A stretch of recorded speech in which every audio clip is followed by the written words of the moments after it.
Praise the lord. హల్లెలూయా. ఈ దిన వాక్యము 3వ తారీఖు 1వ నెల 2026వ సంవత్సరం. మన దేవుడిస్తున్న చక్కటి మాట. యోధా రాసిన పత్రిక 1వ అధ్యాయము 21వ వచనం. దేవుని ప్రేమలో నిలుచున్నట్లు కాచుకొని ఉండుడి, సందేహపడు వారి మీద కనికరము చూపుడి. దేవుని ప్రేమలో నిలుచున్నట్లు కాచుకొని ఉండుడి అనే అంశం మీద దేవుని యొక్క వాక్యాన్ని మనము ధ్యానం చేద్దాం. దేవుని ప్రేమలో నిలుచుకున్నట్లు మనము కాచుకొని ఉండాలి. దేవుని ప్రేమ వేరు, మనుషుల ప్రేమ వేరు, వస్తువుల ప్రేమ వేరు. వస్తువులను కూడా ప్రేమించిన వాళ్ళు లేరా? ఫలానా వస్తువు అంటే ఇష్టం, బంగారము, వెండి, ముత్యాలు, ఇవన్నీ కాదా? మరి ఆహారాన్ని ప్రేమించే వాళ్ళు లేరా? దుస్తులను ప్రేమించే వాళ్ళు లేరా? ఇష్టాలు అదంతా వేరు. అలాగే మనుషుల్ని ప్రేమించేవాళ్ళు అది వేరు.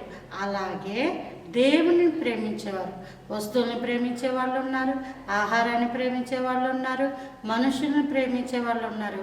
కానీ ఇది దేవుని ప్రేమ. దేవుడు మొదటగా మనలను ప్రేమించాడు.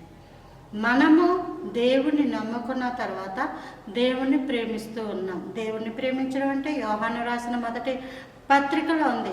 ఆయన ఆజ్ఞలను అనుసరించి నడుచుకొనడమే. మనము మొదటగా దేవుని ప్రేమించలేదు, దేవుడే మనల్ని ప్రేమించాడు. యోహాను సువార్త 3వ అధ్యాయం 16లో దేవుడు లోకమును ఎంతో ప్రేమించిననుంది. దేవుడు మనల్ని ప్రేమించాడు. ఆ ప్రేమలో మనము నిలిచి ఉండాలి. చూడండి, తల్లిదండ్రులు పిల్లలకి ఆస్తినిస్తారు, ఎంతో ఆస్తినిస్తారు. వాళ్ళు ఏం చేస్తారు? పిల్లలు దాన్ని పాడు చేసిన వాళ్ళు చాలామంది ఉంటారు.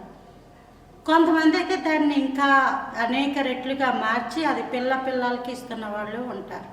కాబట్టి దేవుని ప్రేమలో నిలిచి ఉండడం అంటే ప్రేమ ఆయన మనకిచ్చిన ఆస్తి. ఆ ప్రేమలో మనం నిలిచి ఉంటూ ప్రేమను అనేక మందికి పంచిపెట్టాలి. ప్రేమను ఎప్పుడు కూడా ఇచ్చి పుచ్చుకోవడాలతో మనం అంచనా వేయకూడదు. నేను ఇది ఇచ్చాను, నువ్వు నాకు అది ఇవ్వి అని అంచనా వేసేది ప్రేమ కాదు. ప్రేమ త్యాగమును కోరుకుంటుంది. యేసయ్య ప్రేమ ఆయన ప్రాణాలను సైతం మన కొరకు త్యాగముగా ఇచ్చింది. మనము దేవుని ప్రేమిస్తున్న వారమైతే దేవుని గురించి సమస్తమును పెంటగా ఎంచుకొని యేసయ్య ప్రేమ తప్ప నాకేది వద్దు అన్న జీవితం జీవించలాగున ప్రభువు కృప చూపును గాక. Praise the lord. ఆమేన్.